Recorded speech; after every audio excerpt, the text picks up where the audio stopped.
Police force যখন আবার সুন্দরভাবে তাদের কার্যক্রম শুরু করবে তখন আমরা সেনানিবাসে ফেরত যাব।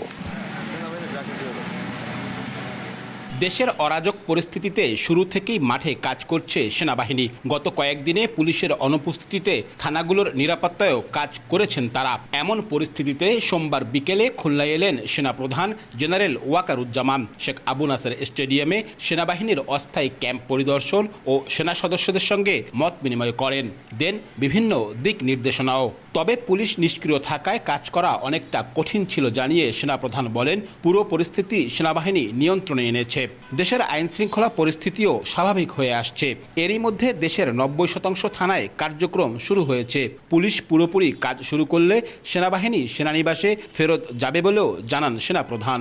এখন আমরা চেষ্টা করছি পুলিশ ফোর্সকে বিভিন্ন থানায় তাদেরকে আবার কর্মক্ষম কার্যক্রম করে গড়ে তোলা, পুলিশ যেন আবার অ্যাক্টিভ হয়, এটার জন্য আমরা প্রোটেকশন দিচ্ছি তাদেরকে। পুলিশ ফোর্স যখন আবার সুন্দরভাবে তাদের কার্যক্রম শুরু করবে তখন আমরা সেনানিবাসে ফেরত যাব।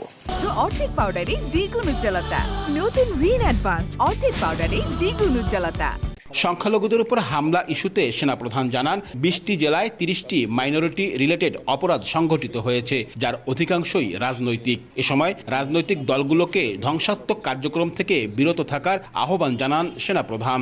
মোস্টলি হচ্ছে যে পলিটিক্যাল রাইভালরি, এটা এই কারণে এগুলো হয়েছে।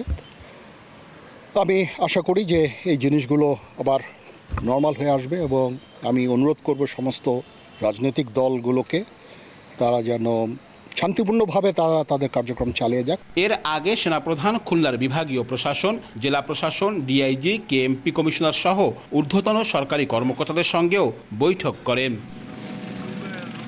আব্দুল্লাহ আল মামুন রুবেল, সময় সংবাদ, খুলনা।